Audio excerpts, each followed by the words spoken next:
all about love.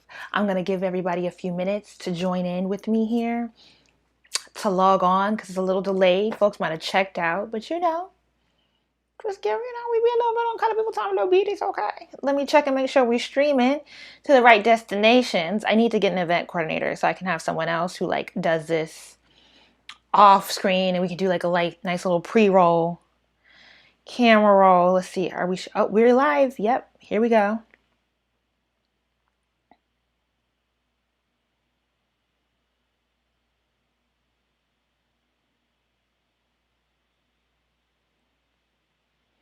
Y'all are really having a lot of discussion in the group around this month's reads. I hope y'all are enjoying it. Let me know if the sound is okay. It's funny. I'm really particular now about the sound because for so long, y'all know on my YouTube experience, the sound was not great. Okay. And so y'all be like, the sound is awesome. I think y'all just used to my sound really being shitty. And then I'll go back and watch the video and be like, maybe it was spiking. It was all the sound effects in the background. Oh man, this was not what I intended to hear. But we are already delayed, so don't worry. I will give this a full hour. So we'll probably go to 8:30 Eastern Standard Time because I'm a little, delayed. Sorry, y'all. Y'all be saying it sound good, and I go back and watch the replay, and I be like, oh man, oh man. All right, close out all these other things so my computer doesn't go into overdrive while we're doing this. Okay, so this is the live discussion for part 2 of All About Love. If you're wondering what is part 2, smartbrowngirl.com/events is where we list all. I should send out a notice that we are live. All this marketing things we have to do. Oh man, hold on. Let's see how quickly I can do this.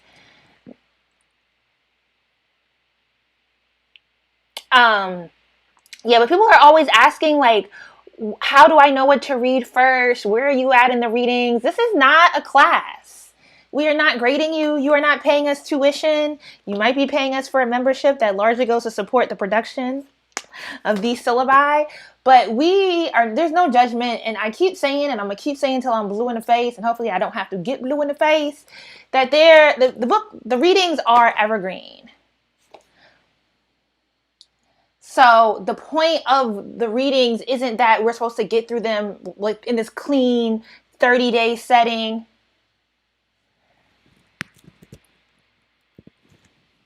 We are reading at the speed of the book club. So generally speaking, the general track reads, heavy is this month's general track read, will be read as close to a month as possible, but it's a pandemic. Folks are grieving. Supply chain is messed up. People get the books late. A lot of people are trying to use their libraries. Libby's backed up. There's all these other things that are going on with how people are able to access the books that we read every month. The complex theory is absolutely read over a stretch of time. Please read your newsletters. Read the website. That's what I don't get. All this information on the front page of the website. smartbrowngirl.com. But with regards to the events, if you're trying to figure out, okay, we're talking about part 2 of the book and the book isn't broken down in traditional parts, the description box. Full circle here. Full circle. You know how important the description box is, all right? So we break all that information down to make sure that everyone has access. We are all about accessibility. So we provide all the information to make sure that everybody knows, everyone has an opportunity to catch up, everyone has an opportunity to access the live discussions and to engage with us and to engage with the community. Also, we have a Discord, and I need to again hire someone to set it up. We need to set up the Discord so people that are reading books that we might have, rolled on out of, can still have a dialogue. Because if you're still reading Hood Feminism, by all means, we can still talk about Hood Feminism. If you're still reading Sula, by all means, we can all have a hate fest about how odd that book was. Come on, we can all read it. So let me send out this newsletter real quick.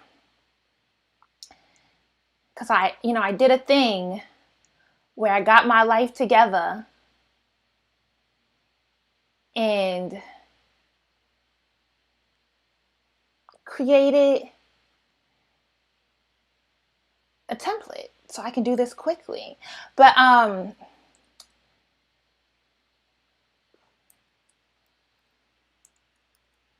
All About Love is such a great read, and these chapters that we are discussing in this live chat are my favorite chapters in the book thus far. I think they are all my favorite chapters. Honesty is my favorite. And so I was like, I got to host that discussion. Yes, commitment and values would be my next favorite one, but that's for the next discussion.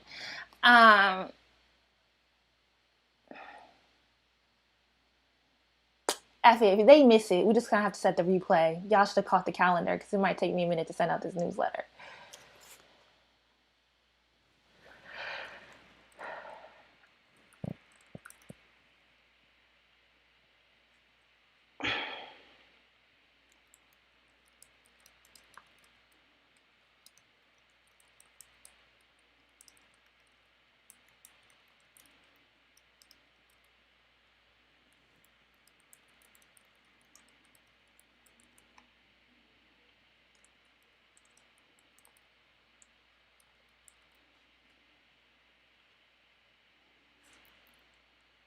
Mm-mm.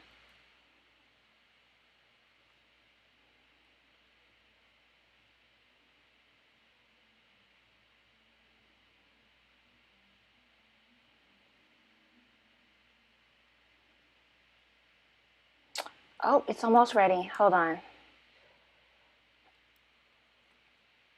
Look at me on the front page.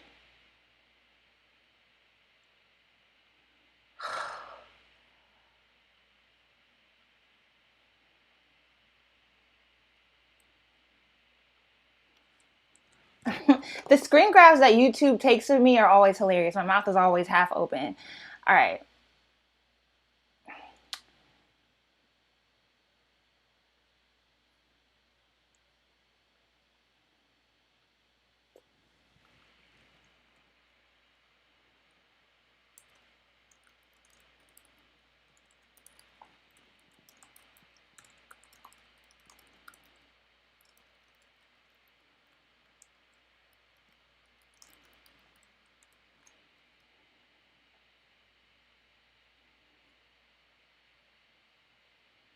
Okay.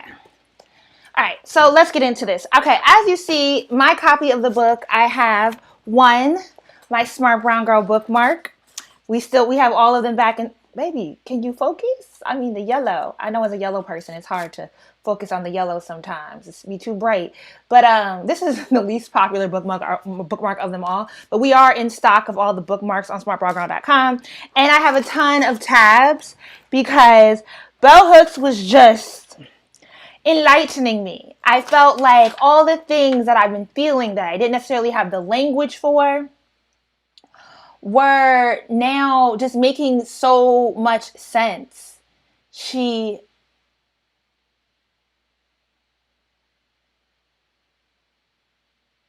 Somebody says, I wish we could have a month in the future lineup that is just a catch-up month. I came in a few months in and want to read some of the earlier books. I mean, read the books. What's a catch-up month? There are always going to be people joining the book club. Read the book and post your thoughts about it in the Facebook group. Nobody's judging you. If you were reading a book, if you're reading the book we read in January, post about it. There are people that are reading it with you.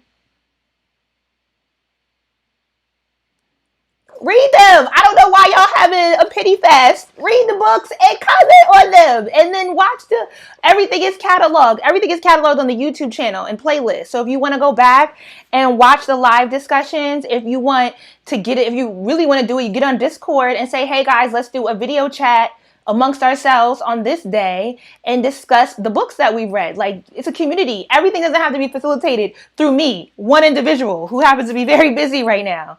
So, there are people that are currently in the book club reading all the books that we have selected are being read. There are people that read far, far ahead of us and people that are reading behind us. And so I don't know why people are hesitant to pick up the books if you have the time to read them and post about them. I mean, what judgment do you think you risk running? Okay. The first thing that I highlighted in chapter 3, Honesty, which is absolutely my favorite chapter in All About Love. I'm a person who's very much so committed to honesty. And I realized because I'm going to say that, as a person who believes in astrology, that like this is something that comes up in my birth chart a lot about the way I communicate and how I'm bent on my communication is really focused around honesty. And so it's something that I realized that a lot of people aren't actually comfortable with. And that bell hooks connects it to childhood, essentially trauma, was very illuminating and makes a lot of sense in regards to my own experiences, both in trying to date men and with my own homegirls who have acknowledged that, experiences that they've had, particularly about being raised in single parent households, where there's this extra pressure to perform a certain way because there's already this level of shame, particularly for Black women, about being single mothers. So there's and reading this in parallel with Heavy makes a lot of sense because he both opens and closes the book with talking about, I wanted to write a lie because you wanted to hear a lie, but instead I wrote you this. And then, the overarching theme that's heavily featured throughout the book about his relationship with his mother and how in her trying to save him from Mississippi and from white folk, she transferred trauma onto him and essentially created a liar because she was, a single mother in Mississippi in the late 80s, wanting to create a child who could avoid a lot of the harm that she knew and had experienced herself via the whites and the Mississippi white folk. So the first thing that I had underlined is, however many of us can vividly recall childhood moments when we were courageously practiced the honesty we had been taught to value by our parents, only to find that they did not really mean for us to tell the truth all the time. I wonder how many of y'all read that and had a reference to your own childhood. I think as much as I can also say being an Aries and having a Gemini rising and, all the astrological things about how I approach honesty, is also that I had the privilege of growing up in a household where, there was a part of like performing as a proper, lotion down, Vaseline down, Black child who knows when to speak when spoken to and when to be quiet when amongst adults. That I'm not going to front like that level of performance wasn't definitely put on us as children. But like we ate dinner every night as a family. And if anybody talks a lot, my dad. My dad does talk a lot. And so part of the function of like us eating together as a family was that we just were a family that talked a lot. We talked. When we were eating, we had a lot of conversation. And also being a Jehovah's Witness, theocratic, I ain't been in Kingdom Hall in like 20 years now, but there was like Thursday nights, it was a meeting we would go to, and maybe like twice a month I had to practice giving like not a talk, but you would do like I don't know what it's called.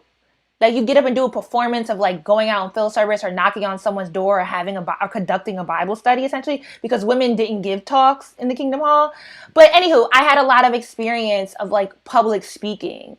And I do think a function of my light skin privilege has also been about not feeling as shamed about being vocal. I mean, I definitely have had microaggressions type shames, but not a lot of experiences where I've been purposefully told when speaking out that I'm like bitter or ugly.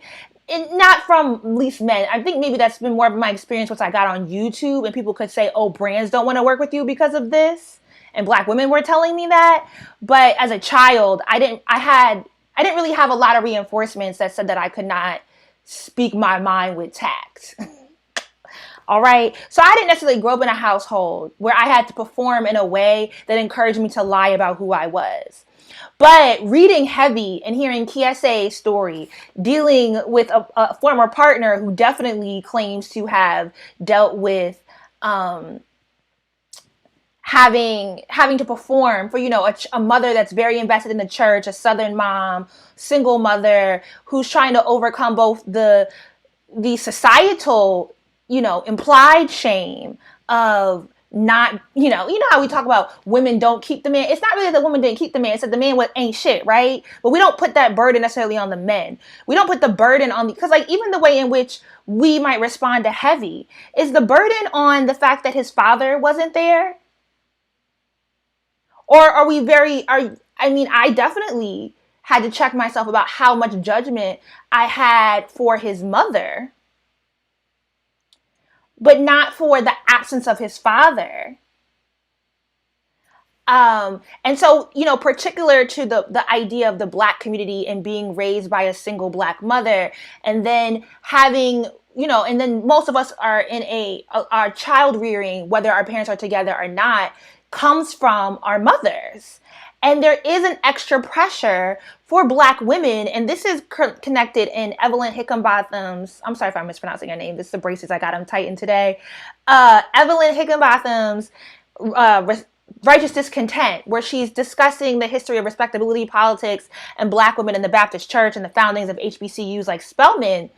And she's talking about how there was a societal push for Southern Black women to go to college and become teachers because there was an idea that if Black women become teachers, they could both get a job because it doesn't remove Black women from the labor force, but it also helps them to better raise their children. So while white women were being encouraged through government funding programs to stay at home and rear children, Black women were encouraged to still work but raise proper children.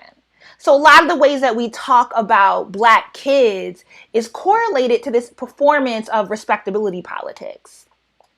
Right. Y'all are commenting, sorry, the Facebook usernames don't come through. So I would love to acknowledge you. I see you because I do go back and read the comments on Facebook after.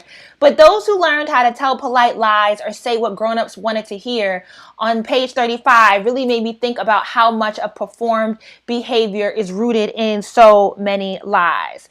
Yeah, that was the next. Oh, well, I actually had the quote about us siblings because Hook says, among my siblings, those, and I think this is those who learn to protect, I'm talking way too fast. Those who learn to tell polite lies or say what grown-ups wanted to hear always were more popular and more rewarded than those of us who would speak the truth. And I will say, yes, as an honest person, I have definitely, the downfall of that has always been the way people suggest that because I'm honest, I cannot maintain relationships. Excuse me. My apologies. That was probably real loud in the mic too. I didn't mean to do that. I should have mute my camera before I hit that. Mute my mic. But I do think the ways in which people who learn to lie in a way that they can perform and they can be the person and they can be perceived, right? So one of the things that happened when we were doing the live discussion with a Black man reading, Jared, is that Kiese did join in the live chat. And one of the comments I didn't put on the screen, and you can go back and see it on YouTube, is him talking about his mother and Abby Claremont defining him as a good guy. And he was saying it was such a low barometer because they were just like, he didn't call her the B word, or he didn't call women the B word, right? And one of the things is that I dated someone who has a deep problem with lying. And when I was talking through it with my homegirls, quite a few of my homegirls were like, yeah, I don't have, like, I'm not a nigga. So the audacity, I ain't got that. But I definitely have had this experience of performing and being the person that I was supposed to be, and therefore lying and not knowing how to really show myself or really to be available. I don't know how to be seen. Word to Brene Brown and vulnerability. It's real.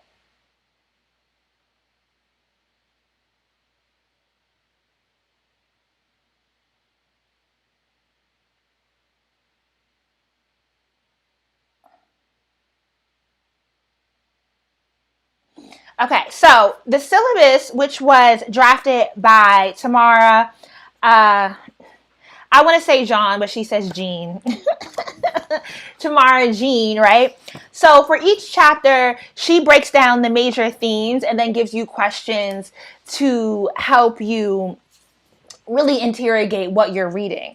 So for the honesty chapter, which comes, and I love how Bell Hooks in Honesty really does build around this foundation of how the idea of lying is built in childhood after the chapter of justice, which while reading the title, you don't think that justice is going to be about children and about how we love children. Or to be honest, a lot of us read justice and we're like, dang, did my parents ever really love me? Yikes. You know, she follows that up with how, because she's already disseminated our ideas of familial love, and now she builds that upon how we were forced to act and perform for our parents. And so in the syllabus, Tamara is saying, after identifying justice as the foundation for a healthy assessment of love, Hooks goes on to argue, the heart of justice is truth-telling, seeing ourselves and the world the way it is rather than the way we want it to be. Returning to the lessons learned in childhood, Hooks observes that both men and women learn to lie from an early age after realizing the truth often leads to harsh consequences, punishment, disappointment, and pain. Hooks reads this lesson for men as one of maintaining power, and for women as one of learning to manipulate those with power. For Hooks, denouncing a culture of deception not only allows for recovering a sense of self, but also serves as a necessary step in detaching oneself from oppressive gender roles that are supported by a narrative of patriarchy that overvalues power and encourages its dominance and manipulation. And I will tell you, after I read this chapter, and the loving ethic in chapter 6, everything is all you niggas want is power and domination. All you hoes want is power and domination. All y'all really want is power and domination. You not committed. You not to integrity, to honesty, and to the loving ethic. You're not on that level yet. Because when she makes this point about how we are taught to want to dominate each other, and this is why casual trauma is so easily passed along amongst us, particularly to Black women, to queer people, to non-binary folk within the Black community, why it's so easy for us to experience trauma is not only whatever phobias or misogyny that's already baked into patriarchy, but also this overarching theme of how we all collectively, because a lot of the casual trauma that we receive is from people that look and identify the most similarly to us. We are all seeking power and dominance, and we have to consciously divest from that societal influence. All right, before I want y'all to think about this question, but I'm going to go through the rest of the sections that I have highlighted in this chapter. But the question in the syllabus is, considering the centrality of truth to justice, how do we approach conflicts rooted in diverging versions of the truth about Black experiences and racial and gendered oppression? While one may know their own truth, how should that reality be maintained in the presence of opposing views being held as opposing truth?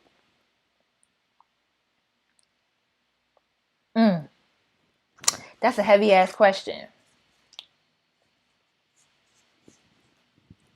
About to make you read this book. I don't know why your ass ain't already reading it.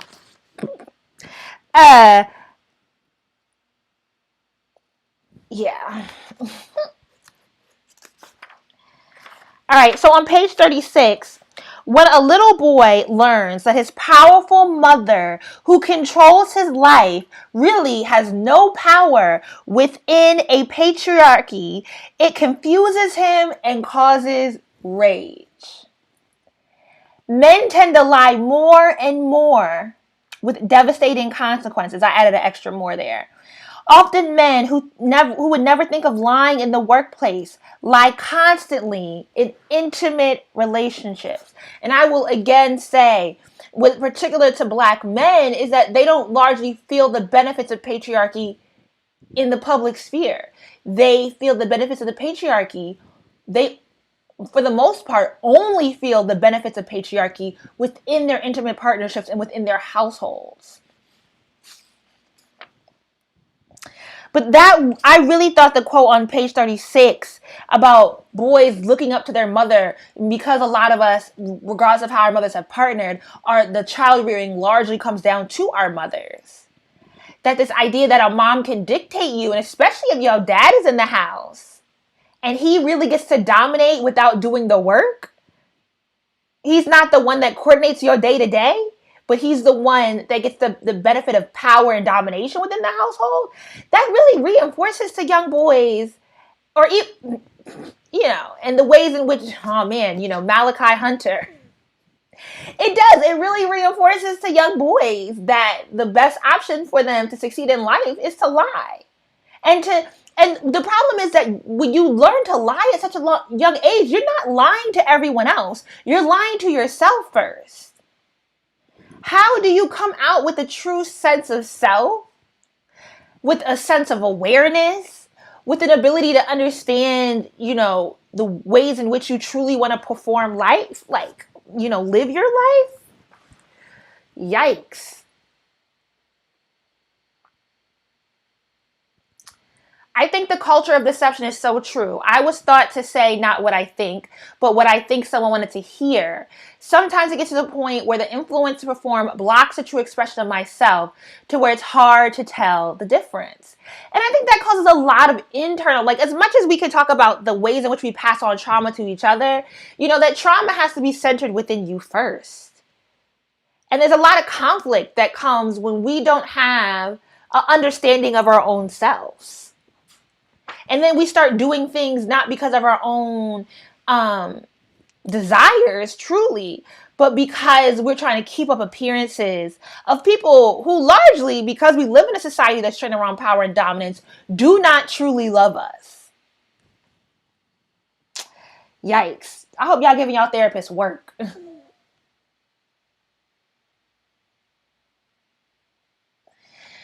I am reminded of the early Collins readings where she said people fight systems from within or from without. And I guess the same can be said for sharing your truth. But I don't know what that means. Like, find the language the other use and use their language to share your truth, or force them to meet you where your truths are. I think it starts with sharing your truths without being inhibited. Because a lot of times the ways we interact with each other, right, when we do share our truths, or when we're talking before we even get to telling the truth, right, when we are interacting in our interpersonal relationships, a lot of times the ways in which we decide to speak is based on a perceived idea and not firmly, largely. There are different scenarios here, but for most of our interactions, we're deciding before anything happens how we want to proceed and how we're going to enter into the conversation.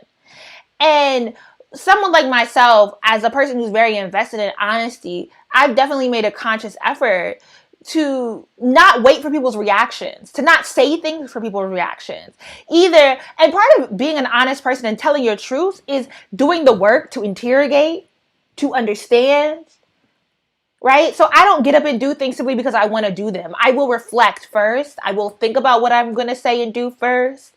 I will interrogate myself first before I get up and interact, right? So it can even be like being in a new room, my ex would say this all the time, that like, I don't give a lot of people my energy.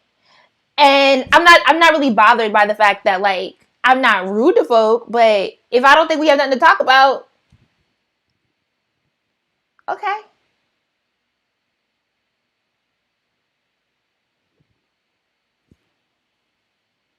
That's my truth.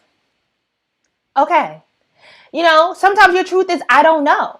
I went through a scenario where I was working on a project with another content creator, and they really couldn't say, I don't know. They couldn't say, something's on the horizon, and I feel like this matters for the context of what we're doing, but I don't necessarily have an answer for that. Like, that's a whole sentence. That is a complete thought, and that is a truth. But a lot of people struggle with even getting to that point of saying, I know I want to talk about something, but I don't necessarily have the language to get it out the way that I feel like would be necessary, but I want to try. I think sometimes we put more onto truth, what truth is. We put a lot of expectation on what truth is. We put a lot of expectation that's based on very classist takes of perception. And because we're still concerned about how we are received, versus really understanding that if we have integrity, we have an investment in kindness, if we are being honest with a commitment to justice and to true care and concern, of both ourselves and the people that we interact with. That we don't have to perform for folks.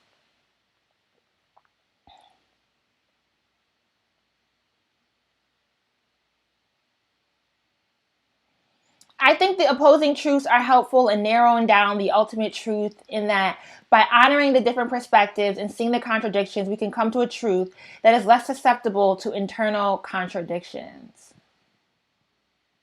I agree. I mean, your truth might not be the facts. Truth and facts are different things, right? And I was reading, there was this fallout on Twitter about India Moore's boyfriend, Malcolm something, who used to work with BYP 100. And I was reading the Tumblr post that Miriam had put up, because they had gone through a process with Malcolm about a restorative justice process with one of his sexual assault victims. And he went through like a 15-month process, and they had a list of commitments that he would have to make in order to close out the process. Miriam is a prison abolitionist, so this removes like the carceral prison system that doesn't really provide true justice for dealing with someone. But he then went and sexually assaulted and raped someone else after, right? But to the point of the restorative justice process was that, that they don't say that simply the truths of how we decide this narrative is going to go, or what we simply demand, is the only part of the conversation, right? Part of restorative, and it's not that it always works, or that people aren't very complicated people and there aren't all these other things that can impact what is happening in a scenario, but that if you come with your truth, right, and your honesty and your commitment to justice, you can do your part. If the other people don't do their part, that's on them. But you can do your part, and you can also expand the language and the knowledge, that just the language and the knowledge that you have on a situation.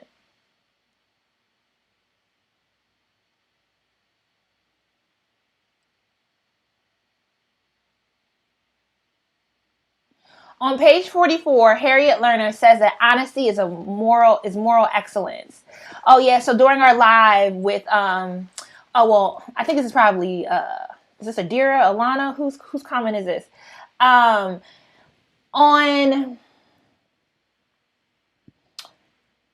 Instagram, after the conversation I had with Jared about Heavy, I went and did another, because I was really caught up in the syllabus that Bree did for Heavy. There's a question about, can you be a liar and a good person?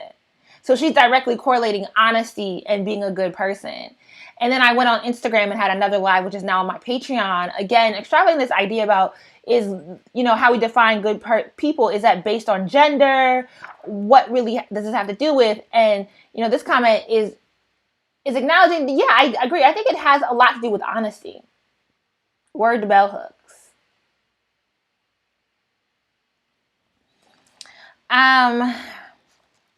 I do think it's interesting that Hooks makes this point that men would never think of lying in the workplace, but they lie constantly in relationships.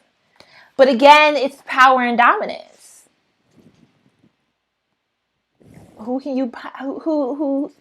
It's much easier to get dominance in intimate relationships via lying. The ability to be dishonest and indifferent to the consequences makes a male hard, separates men from the boys.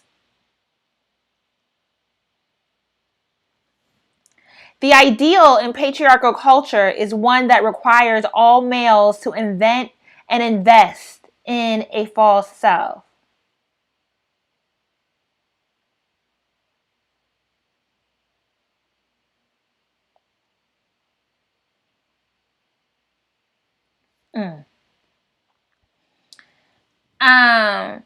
She wasn't saying that men don't lie at all in the workplace, but she says that they're more likely to lie at home than they are in the workplace.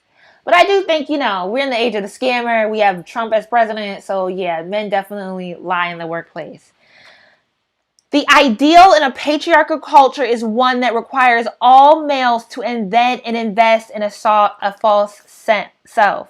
And I finished Heavy today on Audible, and the way he ends that book, oof, You know, it's like what sort of, aside from like his own care and like learning to really love himself and see himself, what sort of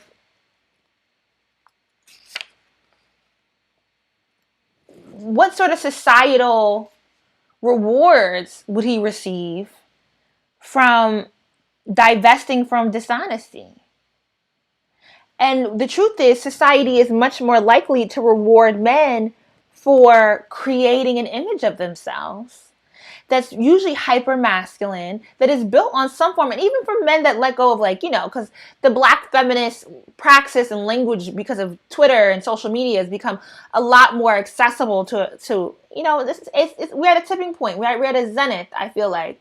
And so a lot more men are taking on the language of a black feminist praxis and still feeding into the power and dominance that they have been trained as a society to seek out.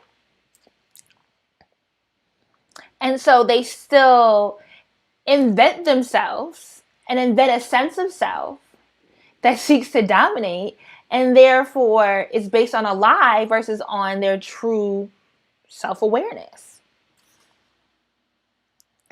Lying is one form of acting out. It is a way they articulate ongoing rage at the failure of love's promise.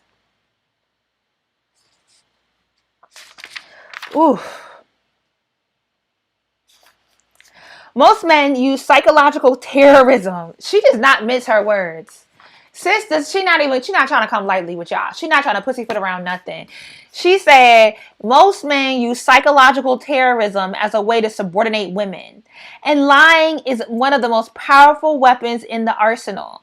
When men lie to women, presenting a false self, the terrible price they pay to maintain power over us is the loss of their capacity to give and receive love.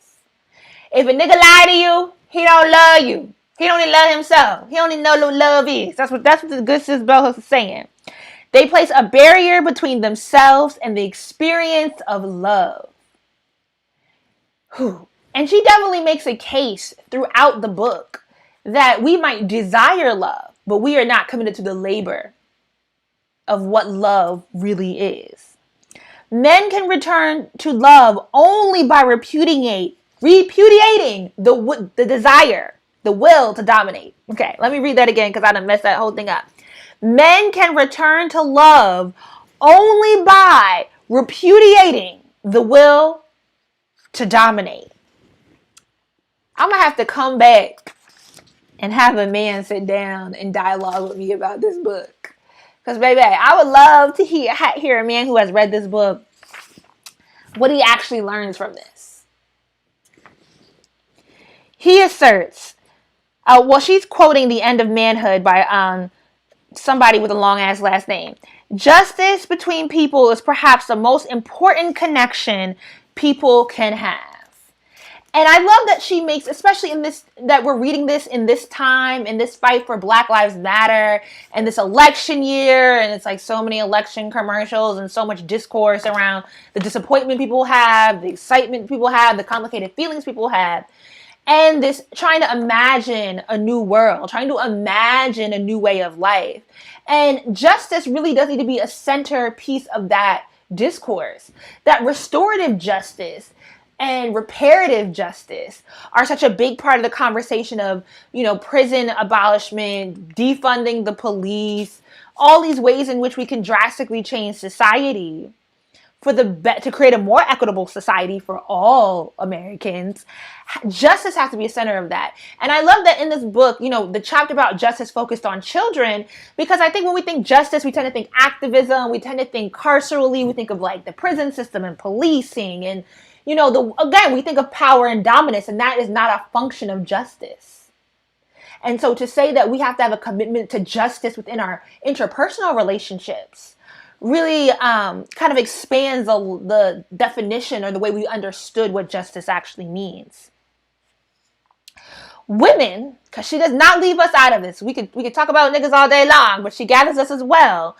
Women are often comfortable lying to men in order to manipulate them to give us things we feel we want or deserve. I low-key think the entirety of the femininity movement is to teach women how to lie. How to present And not to say that women aren't actually feminine and some women don't really like these like soft, fluffy things, but to center their identity around material things, around physical aspects of themselves, really removes a person's ability to understand or have a sense of self. And therefore you get into a pattern of always having to present an image of yourself in order to achieve the things that you want from men. And how is that not inviting trauma into your life? I would like to know. Heterosexual women are often schooled by other women in the art of lying to men as a way to manipulate. It is that movement is absolutely built on the idea of power and dominance and control, because it's all about leveling up via a class, like, leveling up your socioeconomic class.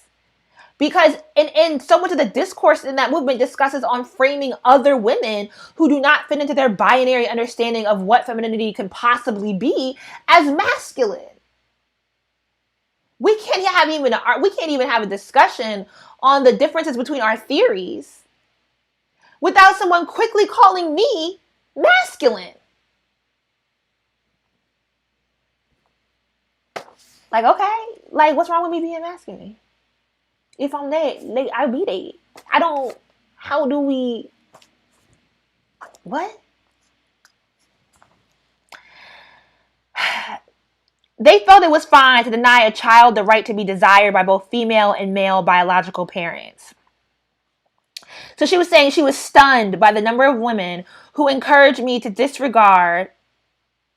Oh, I actually thought it was a very vulnerable passage, right? That Bell Hooks, who I don't know if you look at Bell Hooks and you don't assume after reading her books that she much likes men. So to read that she had a male partner who she wanted to have a child with, but he was not ready. She was stunned by the number of women who encouraged me to disregard his feelings, to go ahead without telling him. Oops, I'm pregnant. Don't tell him you ovulating. We all got that WAP. It makes it hard to pull out, right? That's what Cardi said. She's a feminist. Look at her with a black feminist praxis. They felt it was fine to deny a child the right to be desired by both female and male biological parents. I cannot act like I ain't never had that conversation with my friends as well. In our culture, privacy is often confused with secrecy. Keeping secrets is usually about power, about hiding and concealing information.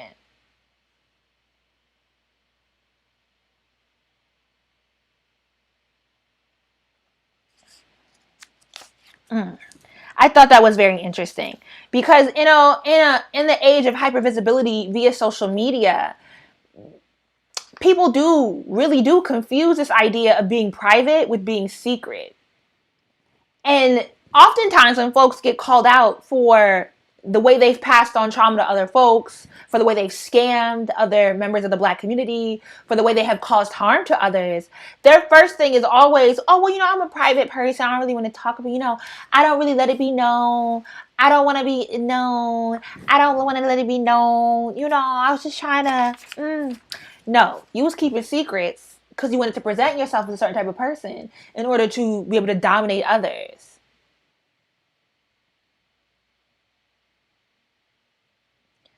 Who talk about WAP gets on their nerves? What you mad about, sis? WAP gets on my nerves a little too. We supposed to all be walking around dripping. It isn't up to the man to get you wet. I mean, I think that comes in Meg's verse. She lets it be known that if you ain't doing your job, somebody else will. Privacy strengthens all our bonds. Secrecy weakens and damages connection.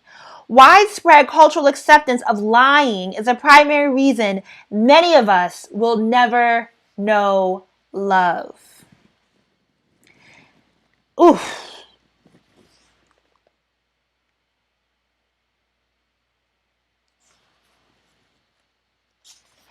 Lies strengthen the world of predatory advertising. Our passive acceptance of lies in public life, particularly via the mass media, upholds and perpetuates lying in our private lives. So we get lied to via the way we're marketed to. And I do think, yeah, I mean, I keep wanting to talk about Dr. Collins and our hegemonic domain of power because it breaks down it's structural, it's interpersonal, and it's cultural. And part of that cultural conversation that teaches us about this dominance of power is, we learn that through the media that we consume. Well, what's the difference between privacy versus secrecy? Well, on page 45, Hook says keeping secrets is usually about power, about hiding and concealing information. So you have to interrogate, well, why are you keeping this information concealed? I think it's private that I might not talk about things happening in my personal life. It's private, like in dating, right? I don't really like talking about what I do for work with men that I'm casually dealing with, right? But in an intimate partnership, why am I not telling my partner what I do for work? For me, it largely comes down to I don't want him to have access to me that I don't necessarily have access to him for. And that's a domination. That's a power struggle. I think because I've lived on the internet, there's more information available about me than it is for most men that I deal with. And I really, when I was dating, I had to think about, am I really being private and protecting myself? Or am I keeping a secret because I want to be able to present a certain image of myself, not have that image challenged, and have a way to dominate in the relationship? That's a secret. It's no longer private. And so part of being able to define the difference between secrecy and privacy is you have to interrogate, what are you holding this information in for? Whom are you holding this information from? And why are you withholding this information from them?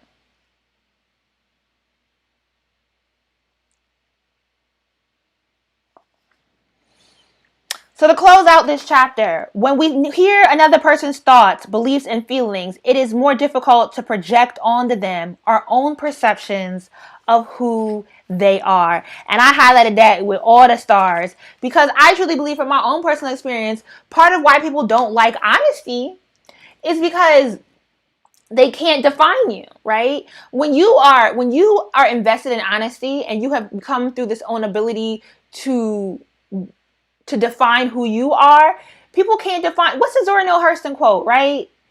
This whole idea of controlling your narrative. And that the people that want to harm you the most are usually the people that want to tell you who you are the most. So for Hooks, learning to accept the truth is essential in the process of knowing love. The demand to invest in spiritual growth is impossible when the core of one's being and identity is being shrouded in secrecy and lies. Instead, the process of self-recovery must be grounded in an honesty that will allow for the trust, accountability, and self-reflection that leads to love.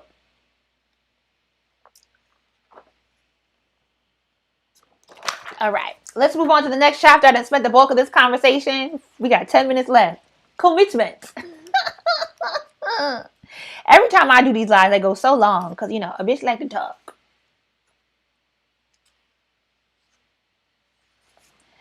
So somebody's saying, what about simply minding your business? This is not about people. This is not about others. This is about you. We're not talking about how people question you about things. That has nothing to do.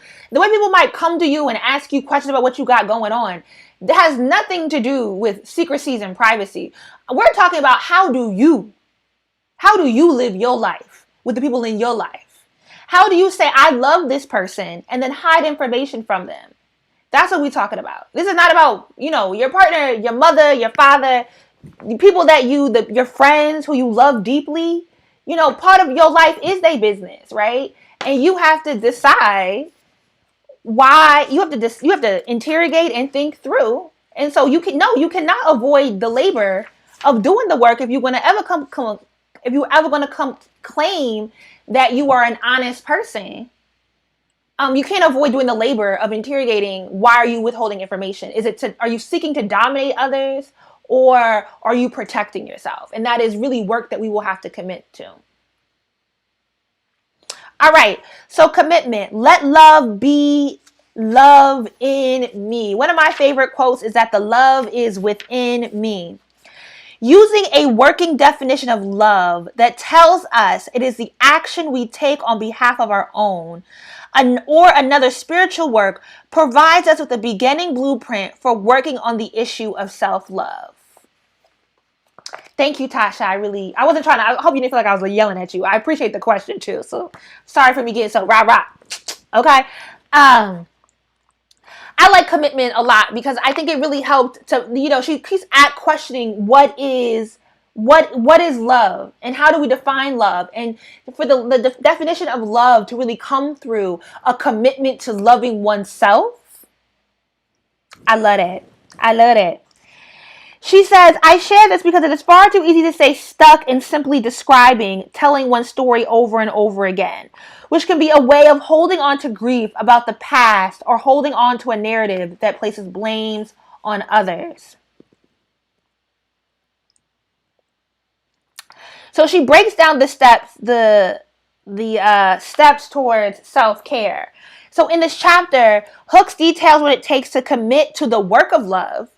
She explains that in order for self-recovery and love to flourish, one must be dedicated to consistently seeking and working in a loving environment. According to Hooks, committing to living and working in such an environment ensures that those in search of love do not attempt a journey defined by communion in a place of isolation.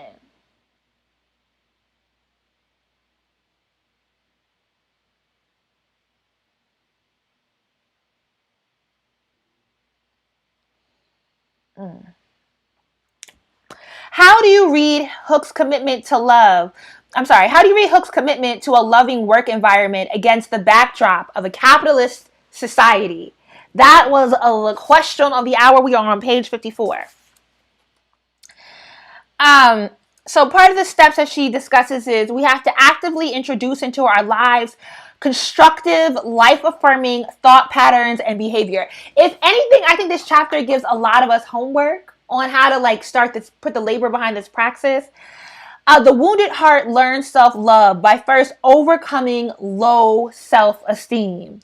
Living consciously means we think critically about ourselves and the world we live in. We dare to ask ourselves the basic questions: who, what, when, where, and why. That interrogation. We have talked so much about this, both rereading heavy and in All About Love. I am really cynical, so self-acceptance was an eye-opener for me. There is so much toxic positivity in our society. So like she said, I am more prone to think that negativity is more realistic.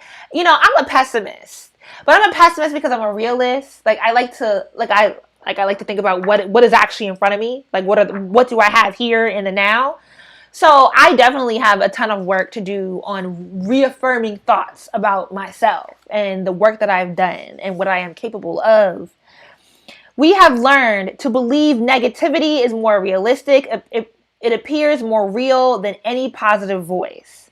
Taking responsibility means that in the face of barriers, we still have the capacity to invent our lives, to shape our destinies in ways that maximize our well-being.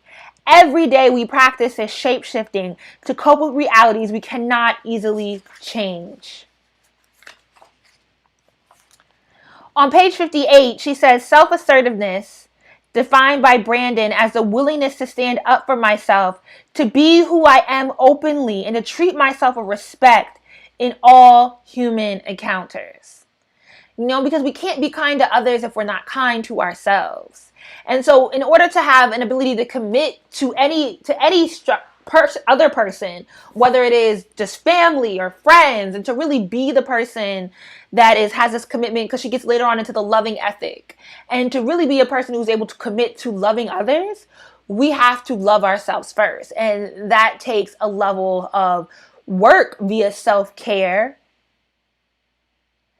and interrogating our motives. On 59, at the bottom of page 59, one reason women have traditionally gossiped more than men is because gossip has been a social interaction wherein women have felt comfortable stating what they really think and feel.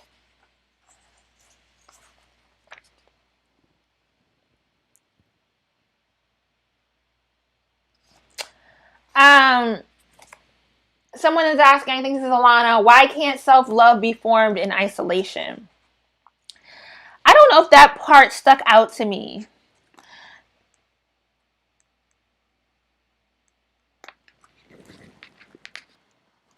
I have notes in here about capitalism. I don't remember her making of that point. What page does she make that point where she says that it has to be done in isolation? Are you saying why can't it be formed in isolation? I don't know. Where does she make that point where it has to be formed in community? Where does she make that point where it has to be done publicly?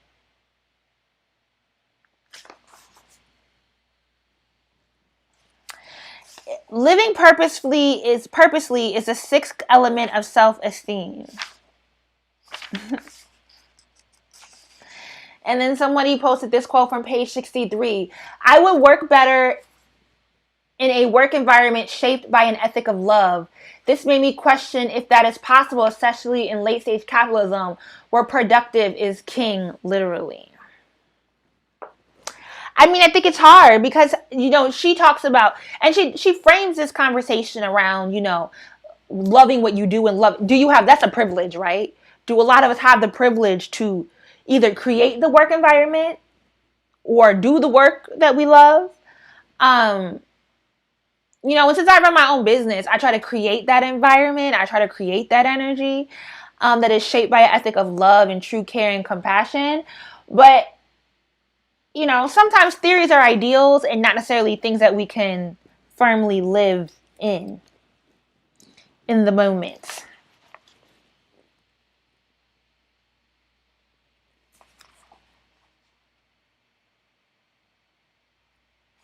Page 54.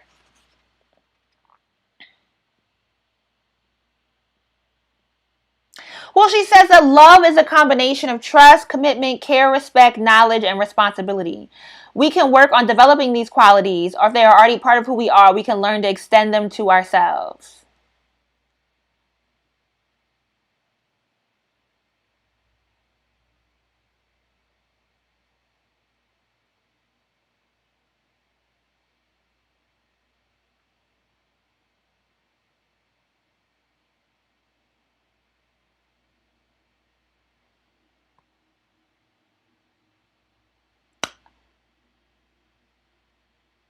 I don't know. I didn't necessarily take that as her saying that it can't be done in isolation. But again, I think what she's consistently suggested is that you have to interrogate the isolation. You have to interrogate everything you do. So if you're desiring to do things entirely removed from people, and I think so much of our life does focus around our relationships and not just intimate partnerships. It focuses around your friends and your family and your acquaintances and associates, that at some point you're going to have to practice self-love within those other relationships. But I didn't necessarily take it as her saying that you could not do it in isolation.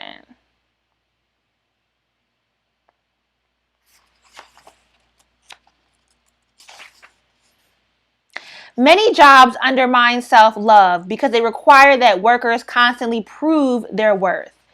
We can encourage friends and loved ones to move towards greater self-love by supporting them in any effort to leave work that assaults their well-being. I thought this was interesting because I definitely had a friend who was working at a bank and he was selling himself so short. And I kept saying, maybe we can't fully divest from it. Maybe we can't exactly create the loving ethic, get our company to commit to a loving ethic. But it is that, like, why are we checking our emails at 11 p.m. at night? Why are we not willing to take the time, our PTO? Why are we not utilizing it? Sometimes the barriers that we place ourselves in our lives around creating a loving ethic, and maybe the loving ethic is within you. What's page 60? So the note that I had was that capitalism and the exploit of labor make society feed in to the belief of constantly performing, prostrating self. I also love how she stated that achieving success without doing the necessary groundwork for self-love and self-esteem. So many rich people are miserable.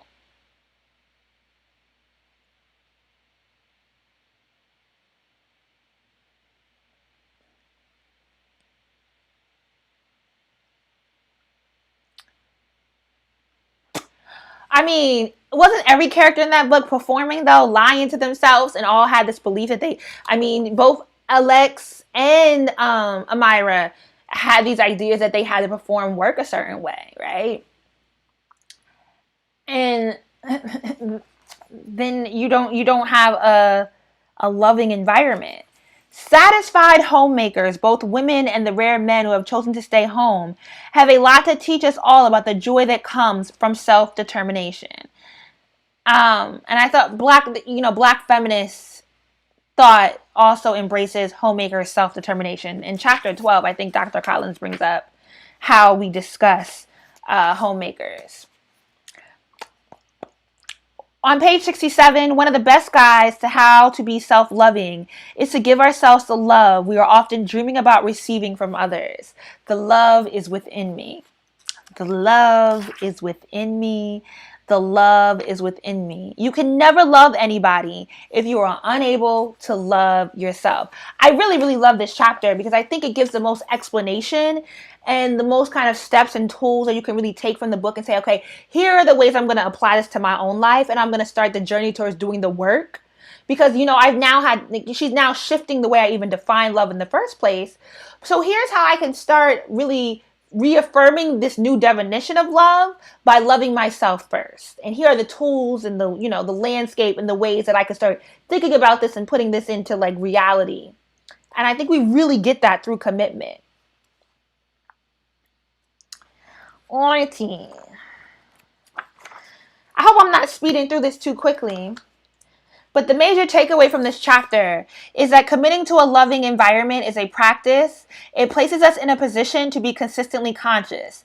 From this consciousness, we can be critically aware of our actions, needs, and whether or not we are giving ourselves the love we claim to desire.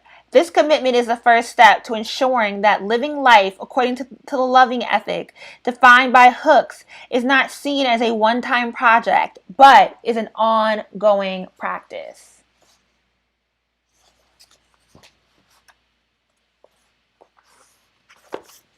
What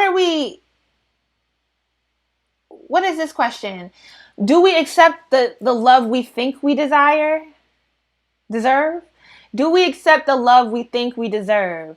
I know this quote is based off of another book, but folks have very different perceptions of it.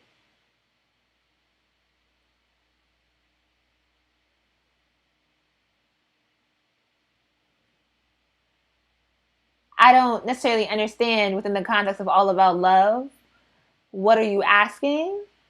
Because Hooks gives a very clear definition of love. So it's not about the love that we think we deserve without doing the work of first loving ourselves. It is that we understand what love truly is, that we create a clear definition of that, and she breaks that down for us in the commitment chapter. And then we commit to learning how to love ourselves that way first.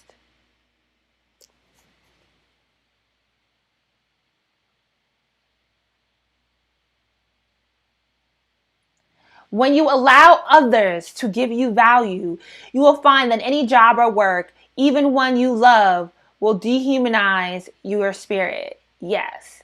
I think especially, and this is why I take issue with so many movements that have popped up on social media about empowering, about leveling up, about how to live the life you want to live, because so many of them are based power dominance and valuing yourself over others. Anything that starts saying then people over there, that these people, these haters, that talk so much about the haters while trying to put you on to something, it's not, it ain't it for me.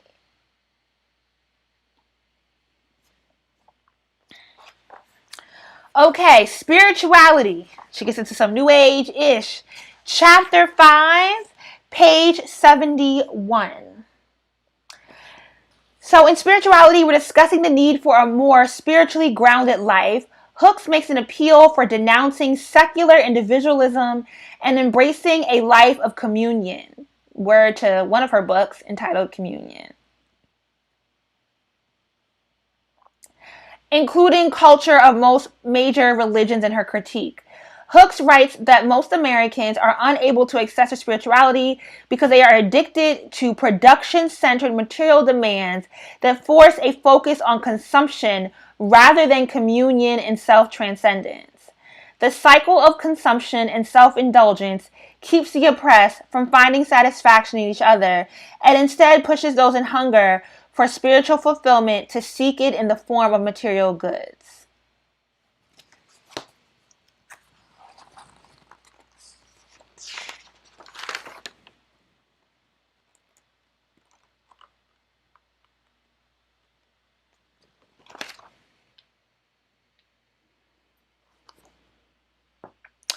So on page 71, this is where she starts to point that the crisis of American life does not seem to be generated by a lack of interest in spirituality. However, this interest is constantly co-opted by the powerful forces of materialism and hedonistic consumerism. How do you read Hook's commitment to a loving... did anybody answer that question? How do you read Hook's commitment to a loving work environment against the backdrop of capitalist system? I answered my own question. How can Hook's conception of divine love extend to those who did not connect to the belief of higher powers or sense of self? Is this belief in a divine spirit or soul required to connect to the conception of love? If yes, is this conception of love exclusionary? Samara got you thinking deep, girl. The principle underlying capitalistic society and the principle of love are incompatible. Organized religion has failed to satisfy spiritual hunger because it has accommodated secular demands, interpreting secular life in ways that uphold the values of a production-centered commodity and culture. It is no accident that so many famous New Age spiritual teachers link their teachings to a metaphysics of daily life that extols the virtues of wealth, privilege, and power. We are on page 73. And I love that point because, it's the point that I'm constantly making, that everything we get sold on is about an image of wealth. Especially beyond spirituality and the New Age version of it, both this age of God and religion and faith and Jesus walk, is about who has the best stylist, whose house has the nicest marble, who has the clearest skin when they is talking to you and selling you on this concept that you too. It is all, what is that kind of preaching called? Prosperity preaching, right? All facets of this have spirituality movement have taken on this tone of prosperity.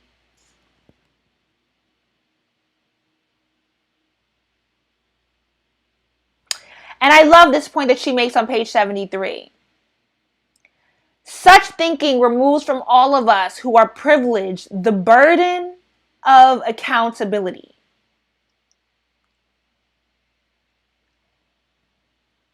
Rather than calling us to embrace love and greater community, it actually requires an investment in the logic of alienation and estrangement.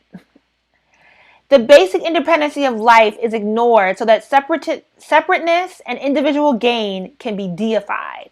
Individual gain is deified.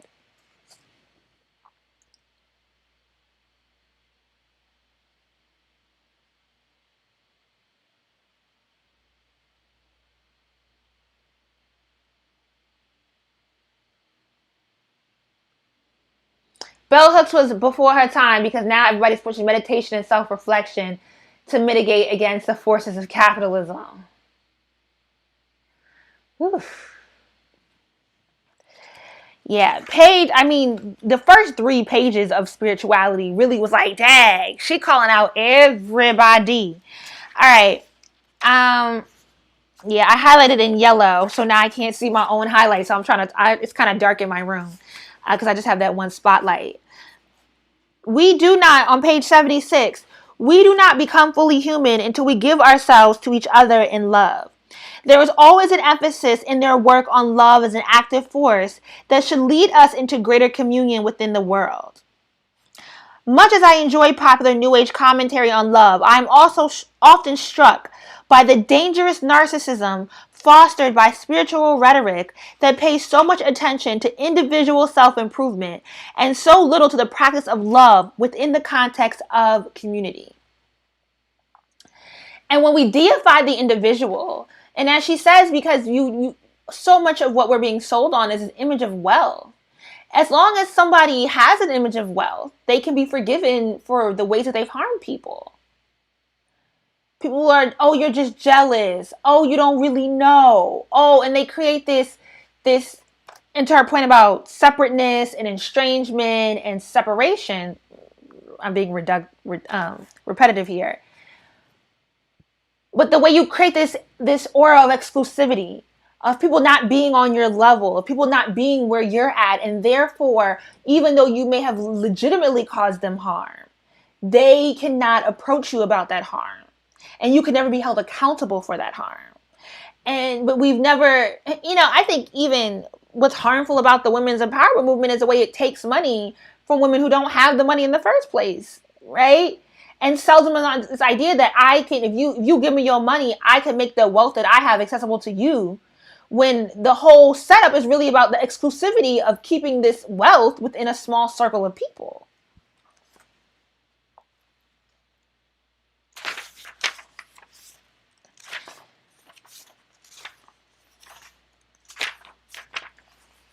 I don't know if anybody has any more thoughts or questions on spirituality, but page 72,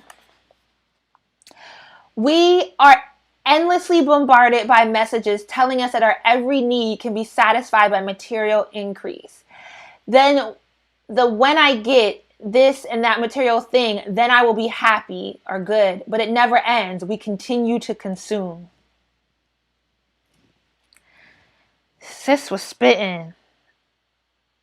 Oh, how did I skip over this page? Did I skip over 72? Because I did have a quote from the bottom of 72. Organized religion. Did I read this? Organized religion has failed to satisfy spiritual hunger because it has accommodated secular demands, interpreting spiritual life in ways that uphold the values of a production-centered community culture. I do think a lot of us have learned how to feed into capitalism and that we are supposed to be, the labor and the production through religion. It is hard not to yearn for more wealth when life is made so hard for those who are considered poor due to the active force put in place to keep them poor, which I feel is why so many easily give into the focus of being wealthy as a way to relieve themselves of the stress or at sometimes depression that being poor can bring. I mean, I'm absolutely not going to shame poor folk. Or those women who spent their last dollar on, make 1K in one day seminars. I'm not. I think the person that's running the program ain't shit, right?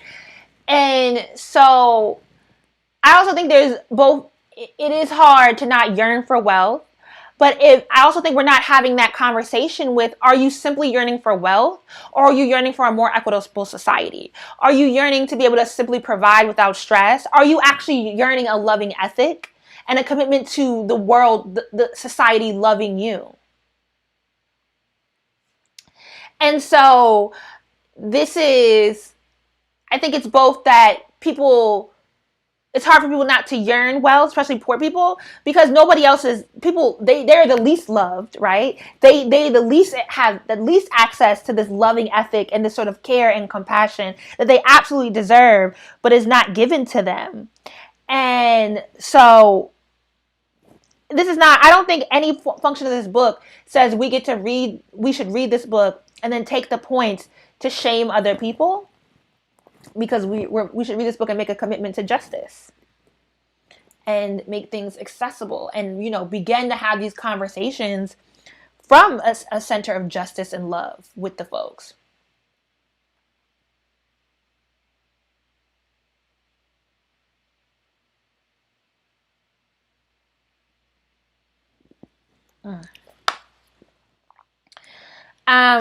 That's all the highlights that I had in spirituality. But the major takeaways: Hooks describes spirituality as first and foremost a commitment to the way of thinking and behaving that honors the principle of interbeing and interconnectedness. At the core of the demand to be spiritual is a demand to practice coming together in communion, because it is in a loving community that healing can take place and critical consciousness for oneself and others can be developed. This interconnectedness defies the individualistic demand to dominate that Hooks argues detaches us from the ability to love. So maybe we can all go into our personal communities, start with the people that matter to you the most, and, start bringing them into a commitment to justice, to love, after we've worked on, learning to love ourselves. I actually don't think the journey to learning to love yourself is it that hard? I think it's work. And I think maybe, because I don't want to say, oh, if you're having a hard time, like something's wrong with you, because it's a pandemic. We are swimming in a sea of grief. And I think a lot of us are just tired and exhausted. And it's hard to grab onto joy right now and to find anything that feels satisfying. But that doesn't mean that we can't start the process. And maybe part of that process is giving ourselves more grace, treating ourselves differently, treating ourselves kindly, understanding that, that I woke up today. If I brushed my teeth, did I shower? Maybe I didn't. We'll just start with the bare minimum of getting up today. That is, you should give your grace and your thanks of being strong enough that you got up on this day, right? And whatever you did. I have the issue that I am a person who will always say I ain't did nothing, I ain't got no work done, and I am always working. And so what I've been trying to do is really sit down and say, okay, no, it's not that I didn't work. Maybe I didn't get the things that I wanted to get done today done, but I did work and I did a lot of things. And I should stop dismissing the actions that I take and the way that I give my labor to myself and others as though I am not worthy or that I am lazy. I have to let go of that thought pattern. And, that's my commitment to self-love. I think one of the things for me after reading this book is thinking about, and somebody said here, we need more examples of how to live a more fulfilled life after our needs are met. I mean, maybe Tracy Ellis Ross has a capitalistic view of that, but I know how to live my best auntie life. I keep thinking about how do I bring other people, and by other people I mean men. I have the misfortune of being firmly heterosexual. So how do I engage with men in a way that sticks to the boundaries of requiring a loving ethic? How do I do that? Because I can do it with my homegirls. No problem. We're going to get us some plot of land. We're going to create a little commune. We're going to be all right. We have the tools to do that. But when it comes to, and I go back to honesty, and I go back to how patriarchy functions, and I go back to the such little incentive men have from divesting from lying, how do I get men to make this commitment to justice and a loving ethic? And it's not that we have to, and honesty, and it's not that we have to feed into monogamy or to traditional mores of relationships, but that we can create this. I mean, the basic question is, how do we create a world where Black women and Black queer folk and non-binary people, where we are really collectively receiving the love and care and compassion and respect that we deserve? Because I can have it within me all day. That doesn't stop the harm. It might minimize the casual harm, but word to I may destroy you. How do we create these worlds, especially if there are people and players in the world who are going to continue to replicate the trauma and harm that we have removed from our lives. How do we create those communities? Within at least our personal world. We can't change if we, we're not going to change the outer society immediately. That's going to be a slow process. But how do we at least create our own little bubbles within our own personal communities? How do we do that? That's kind of where this book has left me off at. Someone said abolish men 2021. I mean, some of us still want to have kids, so shucks. Shucks. All right. Thank y'all for all y'all comments. I hope y'all enjoyed this live chat. Thank you to everyone who joined. We will have part 3, I believe. I stopped watching I May Destroy You because it was too triggering. So I have not watched it since past episode 4. But once it's done, and I think episode 11, it's only 12 episodes. What episode are we at currently? Once all 12 come out, I'm going to binge watch it. I'm trying to remember who's hosting part 3. Because we have 2 more discussions coming up.